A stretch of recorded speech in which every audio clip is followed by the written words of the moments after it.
السلام عليكم. مبروك عواشركم. نتمنى تكونوا بخير وعلى خير وما ناقصكم خير. نتمنى تكونوا مزيانين مع هذا الشتاء وهذا البرد اللي يا ربي يعطيها لنا على قد النفع. المهم هذا من بعد الفيديو اللي كان حط الاخ رضوان بيت الصحه والسعاده، بزاف ديال الاخوات اللي ولاو تيقلبوا على طريقه تجفيف الخبيزه. الصراحه انا راه بديت كنجففها ولكن ما صورتش في الاول. المهم راه باينه الطريقه، ماشي شي حاجه اللي صعيبه. انا غادي ندير تجربه معكم كاول يعني كاول تجربه فايته. جففت بزاف ديال الاعشاب وكنطحنهم، منهم الحريقه، منهم اوراق الزيتون، منهم يعني النعناع، منهم بزاف ديال الاعشاب. الخبيزه صراحه اول مره حتى سمعنا الفيديو ديال الاخ رضوان بيت الصحه والسعاده، عاد بدينا كنقلبوا على طريقه التجفيف. من طريقه انا ما قلبتش عليها الصراحه في شي بلاصه. جبنا الخبيزه، جابتها لي واحد السيده كنت في مكناس، جابتها لي، غسلتها مزيان، نقيتها كامله وغسلتها مزيان. هنا راه عندي الخبيزه معها شويه ديال الحريقه وشويه ديال هذاك العسلوج. نشوف ها هو واحد العشبه حتى هو كناكلوها حتى هي كدار في الخبيزه.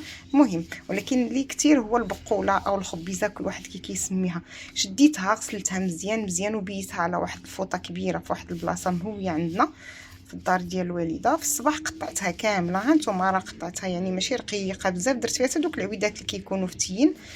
دابا هاد اليومين وهي مسرحه، ها نتوما شي وحدين راه بداو كيلواو. ومره كندوز يدي درتها في واحد اللاطه هكا كبيره مفرشه عليها واحد الثوب، ومازال غادي نقصها في لاطه اخرى.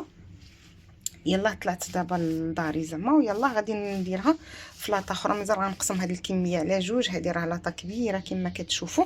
صافي ومره غنبداو نحركوها هكا، مره نبدا نحركوها دايرها قدام الشرجم. دابا كاين الشتاء وكاين البرد، يعني ماشي الجو ديال التجفيف، ولكن هذا هو وقتها، يعني ما كاينش وقت اخر. غنديرها غير قبل الهواء يعني، ومخليه الشرجم محلول ضارب فيها الهواء مزيان. ومره غادي نشارك معكم ان شاء الله النتيجه ملي غادي تكرم كامله. راه بدات كتلوى شويه ماشي بزاف. كميه راني ان شاء الله غنطيبها، درتها طيب منها، وكميه غادي نصايبها هكا. راه عندي حتى هادو واحد الوريضه ديال بالعمان، يعني غير وحيده، شي حاجه قليله. يعني بالنسبه لك الاعشاب اللي كنصايبو اللي لقيت في الخبيزه راه درتهم ما لحتهمش، ولكن الكميه الكبيره هي ديال البقوله. غنشارك معكم النتيجه ان شاء الله.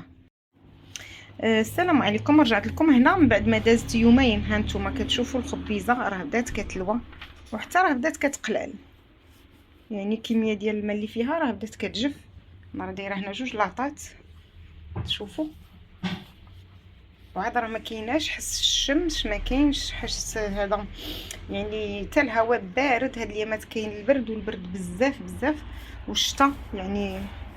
الحمد لله على هذا الخير، الله يعطينا على قد النفع. صافي انا راه مره كنحركها ضروري هكا، باش ماشي داك اللي تحت الواو يدير ريحه خايبه او لا. صافي وغادي نخليها حتى ان شاء الله حتى تزيد تكرم، ونشوفوا شحال غتشدنا المده مع هذا الجو البارد. لكم رجعت لكم بعد اسبوع، يعني 10 ايام خليت الخبيزه غير في الظل. هذه هي النتيجه، راه نشفات، غير هي باقا فيها شويه الرطوبه. دابا عندي الفران مشعول حتى غادي يطفى، غادي ندخلها ليه حتى غادي علين يبرد، غير باش نقدر نطحنها وما تضيعليش. صراحه شدات الوقت بزاف لان ما كاينش حس الشمس ولا حس هذا، يعني وكاين البرد بزاف. وهاد الايامات كتشوفوا الشتا ما كتسحاش، داكشي علاش. صافي دابا غادي نجمعها، قلت لكم غنديرها غير في اللاطه ديال الفران غير في سخونيه شويه. صافي وغادي نطحنها ان شاء الله ونشاركوا معكم البودره ديالها.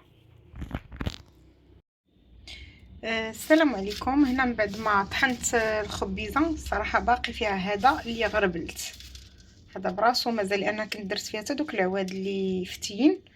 هذا مازال غادي ان شاء الله، الا كانت شميشه ما كانتش ان شاء الله من نشعل الفران نطفيه عاوتاني غادي ندخلو الفران نعاود نطحنو، يعني ما غاديش نلوحو. وهذا المسحوق اللي تحصلت عليه انا راه غربلته غير بغربال السلك. هذا ان شاء الله هو عندي مسحوق الخبيزه. انا هادو اللي كنصايب نكتب عليهم. بغيتوها تجيكم خضره ديروا غير الوراق بوحدهم، ولكن الصراحه انا عزو عليا نضيع حتى دوك السيقان. راه كتعرفوا كنديروهم هكا لا طيبنا الخبيزه هكا مشرمله ولا، يعني حتى هما عندهم الفوائد نستافدوا منهم. المهم الا بغيتوا تعرفوا المنافع ديال هاد مسحوق الخبيزه، رجعوا للفيديو ديال السي رضوان بيت الصحه والسعاده هو اللي كنحطو، وغتعرفوا المنافع ديالها الصحيه. خليتكم على خير، الى فيديو قادم ان شاء الله. السلام عليكم ورحمه الله.